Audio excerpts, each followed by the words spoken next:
আমার প্রিয় ছাত্রছাত্রীরা, আশা করি তোমরা সবাই ভালো আছো, সুস্থ আছো। আগের দিন জিওগ্রাফির ষষ্ঠ শ্রেণীর আমরা পঞ্চম অধ্যায়টা নিয়ে আলোচনা করেছিলাম।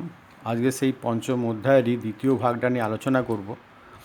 আশা করি তোমরা আগের দিন যে হোমওয়ার্কগুলো দিয়েছিলাম সেগুলো সুষ্ঠুভাবে সম্পন্ন করেছো।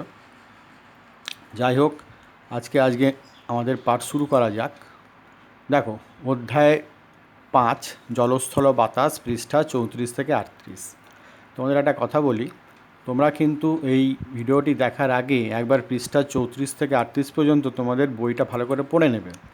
তাহলে কিন্তু এটা তোমাদের বুঝতে সুবিধা হবে এবং প্রিপারেশানটাও খুব ভালো হবে। দেখো,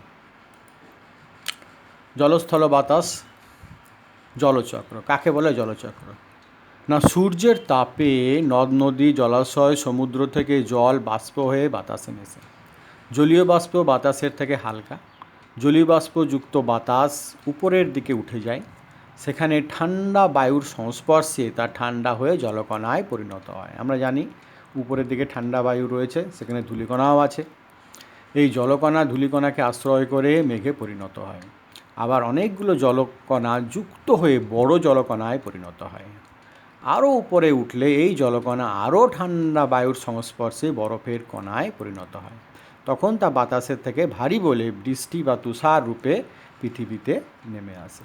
এই জল নদী, সমুদ্র, জলাশয়ে ফিরে আসে, আবার সূর্যের তাপে তা আবার বাষ্প হয়ে বাতাসে মেশে। জলের এই চক্রাকার আবর্তনই হলো জলচক্র। এটাই হলো জলচক্র।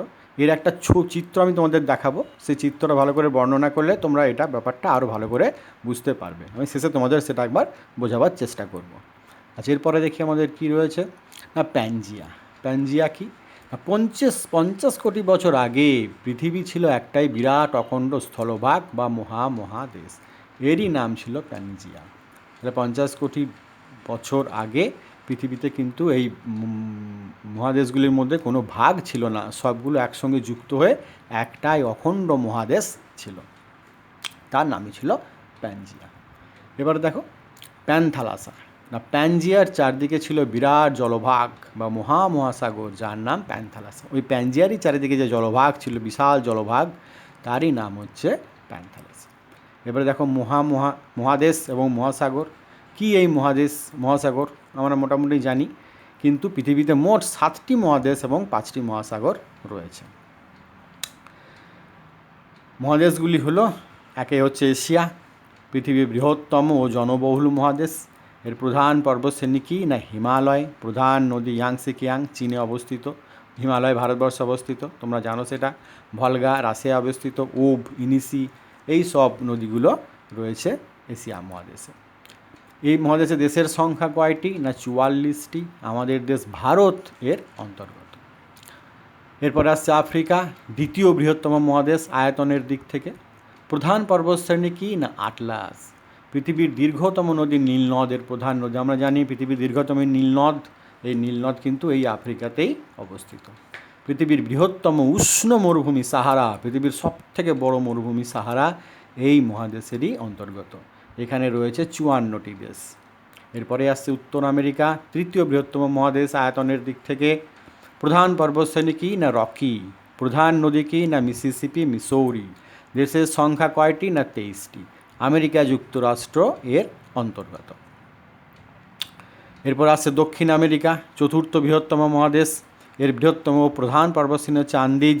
বৃহত্তম নদী হচ্ছে আমাজন। আর শুষ্কতম শীতল মরুভূমি প্যাটাগোনিয়া এর অন্তর্গত। এখানে 13টি দেশ আছে। আমরা জানি আমাজন পৃথিবীর বৃহত্তম নদী, এটা এই দক্ষিণ আমেরিকারই অন্তর্গত। এরপর দেখো, অ্যান্টার্কটিকা, পঞ্চম বৃহত্তম মহাদেশ আয়তনের দিক থেকে। এ দক্ষিণ মেরুকে ঘিরে রয়েছে এই বরফে ঢাকা মহাদেশ। পুরো মহাদেশটাই বরফে ঢাকা, এটা এই দক্ষিণ মেরুর কাছে অবস্থিত। ইউরোপ, পৃথিবীর সবথেকে উন্নত মহাদেশ, পৃথিবীর 6ষ্ঠ বৃহত্তম মহাদেশ এটি। প্রধান পর্বতশ্রেণী হচ্ছে আল্পস। প্রধান নদী হচ্ছে দানিউব, শ্রেষ্ঠ নদী বলা হয় পৃথিবীর যাকে। রাইন রয়েছে এখানে, ফ্রান্সে অবস্থিত রাইন। এখানে দেশের সংখ্যা হচ্ছে 45টি। এবার দেখো, ওশিয়ানিয়া, পৃথিবীর ক্ষুদ্রতম মহাদেশ, সব থেকে ছোটো মহাদেশ এটি। প্রধান পর্বতশ্রেণী কি না, গ্রেট ডিভাইডিং রেঞ্জ। প্রধান নদী কি না, মারে ডার্লিং। চারদিক সমুদ্রে বেষ্টিত এই মহাদেশ অস্ট্রেলিয়া, নিউজিল্যান্ড এবং আরও অনেকগুলো দ্বীপপুঞ্জ নিয়ে গঠিত। আমরা জানি অস্ট্রেলিয়া একটি দ্বীপ, নিউজিল্যান্ড দ্বীপ এবং আরও অনেকগুলো দ্বীপ নিয়ে এই ওশেনিয়া তৈরি হয়েছে। মহাসাগরগুলিতে আসি। মহাসাগরগুলি হলো কী কী? না, এক প্রশান্ত মহাসাগর, পৃথিবীর বৃহত্তম মহাসাগর এটি। পৃথিবীর প্রায় অর্ধাংশ জুড়েই এর বিস্তার। এরপর দেখো আটলান্টিক মহাসাগর, দ্বিতীয় বৃহত্তম মহাসাগর এটি। পশ্চিমে উত্তর ও দক্ষিণ আমেরিকা এবং পূর্বে ইউরোপ এবং আফ্রিকার মাঝে অবস্থিত এই আটলান্টিক মহাসাগর। ভারত মহাসাগর, তৃতীয় বৃহত্তম মহাসাগর আয়তনের দিক থেকে। কুমেরু মহাসাগর, চতুর্থ বৃহত্তম মহাসাগর, প্রশান্ত, আটলান্টিক এবং ভারত মহাসাগরের দক্ষিণ প্রান্তে অবস্থিত। সুমেরু মহাসাগর, পৃথিবীর ক্ষুদ্রতম মহাসাগর এটি, উত্তর মেরুর চারদিকে এর অবস্থান। তোমাদের কিছু জিনিস মনে রাখতে হবে। কী কী মনে রাখবে দেখো। ক, পৃথিবীর জলভাগ 71% আর স্থলভাগ 29%। আমরা জানি পৃথিবীতে জলভাগ হচ্ছে 3 ভাগ এবং স্থলভাগ মাত্র 1 ভাগ। এখান থেকে দেখো আরও পরিষ্কার হচ্ছে ব্যাপারটা। মহাসাগরগুলি পরস্পর যুক্ত, তাই বিশ্বের সর্বত্র সমুদ্র জলতল প্রায় সমান। এই জন্য উচ্চতা ও গভীরতা মাপার সময় গড় সমুদ্রতলের সাপেক্ষে মাপা হয়। আমরা জানি যখন জল পরস্পর যুক্ত অবস্থায় থাকে তখন তাদের তলটা সবসময় একই থাকে, বিজ্ঞানের নিয়ম। সেই বিজ্ঞানের নিয়মই কিন্তু এখানে দেখো অনুসরণ করছে। এবারে দেখো ক্ষয়ে কী আছে না, দক্ষিণ গোলার্ধে স্থলভাগের থেকে জলভাগ প্রায় 15% বেশি।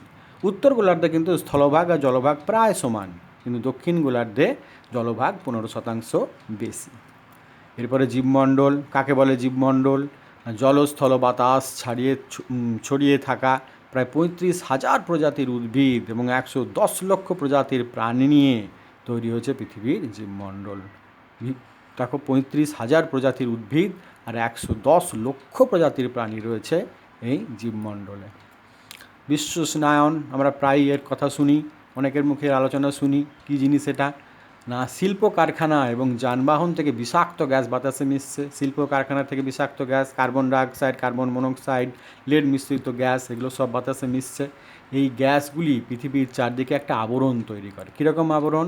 অনেকটা টেন্ট বা সামিয়ানা চাঁদোয়ার মতন। পৃথিবীর থেকে ফিরে যাওয়া তাপ এই আবরণে আটকে পড়ে। ধীরে ধীরে এই তাপ পৃথিবীর উষ্ণতাকে বাড়িয়ে দিচ্ছে। এর ফলে মেরুগুলির বরফ স্তর গলে গিয়ে সমুদ্র জলতলের উচ্চতা বাড়িয়ে দিচ্ছে। এই উষ্ণতা বৃদ্ধির ফলে প্রবল বন্যা, তীব্র খরা, বিধ্বংসী ঝড়, মরুভূমির প্রসার, তাপপ্রবাহ, এমনকি দুর্ভিক্ষ, মহামারী পর্যন্ত হতে পারে। পৃথিবীর এই উষ্ণতা বৃদ্ধিকেই বলছে বিশ্ব উষ্ণায়ন। এই দেখো যে চিত্রটার কথা বলছিলাম, এই দেখো জলচক্রের এই চিত্রটা। এই সমুদ্র, নদ নদী, এখান থেকে সূর্যের তাপে এখান থেকে জল বাষ্প হচ্ছে। বাষ্প হয়ে সেখানে কী হচ্ছে? বাষ্প হয়ে সেগুলো চলে যাচ্ছে আকাশে। আকাশে কী রয়েছে? ঠান্ডা বাতাস এবং ধূলিকণা। সেই ধূলিকণায় বাষ্পরা পরিণত হচ্ছে কি জলকণাতে। জলকণাগুলো পরস্পর যুক্ত হয়ে হচ্ছে মেঘ থেকে বৃষ্টিপাত কোথায় হচ্ছে? ফিরে আসছে আবার সেই পৃথিবীতে, সমুদ্রের নদ নদীতে। আবার এখান থেকে সূর্যের তাপে বাষ্প উপরে উঠে যাচ্ছে, চক্রাকারে ঘুরতেই থাকছে। এই বাষ্প যদি কিছুটা উপরে উঠে যায় আরও, সেখানে আরও বাতাস বেশি ঠান্ডা এরকম জায়গায়, সেখানে কিন্তু এটা পরিণত হবে বরফ কণায়। ঠিক আছে? সেই বরফ কণাগুলো তখন তুষারপাত রূপে পৃথিবীর বুকে নেমে এসে সমুদ্র এবং নদ নদীতে সঞ্চিত হয়। তাহলে এই হচ্ছে আমাদের জলচক্র। এই ছবিটা তোমরা আঁকার চেষ্টা করবে, পরীক্ষা এলে এটা প্র্যাকটিস করবে বাড়িতে ভালো করে। তোমাদের হোমওয়ার্কের জন্য কিছু প্রশ্ন আমি এখানে দিয়েছি, দেখো হোমওয়ার্কের জন্য প্রশ্নাবলী। সঠিক উত্তরটি নির্বাচন করে, এর মান মোটামুটি 1 ধরো। কয়ে পৃথিবীর ক্ষুদ্রতম মহাদেশটি হলো এশিয়া, ওশেনিয়া নাকি ইউরোপ, কোনটা লিখবে? পৃথিবীর জলভাগ কত? 50% নাকি 71% নাকি 26% লিখবে। 2 আছে এক কথায় উত্তর দাও, মান 1। কয় হচ্ছে ইউরোপের প্রধান পর্বতশ্রেণী কোনটি লিখবে। ক্ষয় হচ্ছে পৃথিবীর ক্ষুদ্রতম মহাসাগর কোনটি। এখানে আমি এটা লিখিনি, দেখো এটা ওঠেনি এখানে লিখে নেবে তোমরা মহাসাগর কোনটি। এই জায়গাটা আমি মুখেই বলে দিলাম, মহাসাগর কোনটি, এটা তোমরা লিখে নেবে। 3 সংক্ষিপ্ত উত্তর দাও, এর মান ধরো 2.5 রয়েছে। কয় হচ্ছে প্যানজিয়া কী। ক্ষয় হচ্ছে জীবমণ্ডল কাকে বলে। 4 আছে প্রশ্নগুলির উত্তর দাও। আমি যেরকম লিখেছি ওইটুকু লিখলেই হবে, ওর থেকে বেশি লেখার প্রয়োজন নেই। মান ধরো 5 আছে। কয় হচ্ছে জলচক্র কাকে বলে, চিত্রটা দেওয়ার চেষ্টা করবে, তাতে নিজেদেরই বুঝতে সুবিধা হবে। ক্ষয় হচ্ছে বিশ্ব উষ্ণায়ন বলতে কী বোঝো, আর যে চিত্রটা আমি দিয়েছি সেটা আঁকার চেষ্টা করবে। ঠিক আছে? তাহলে আজকে এই পর্যন্তই। সবাই ভালো থাকো, সুস্থ থাকো।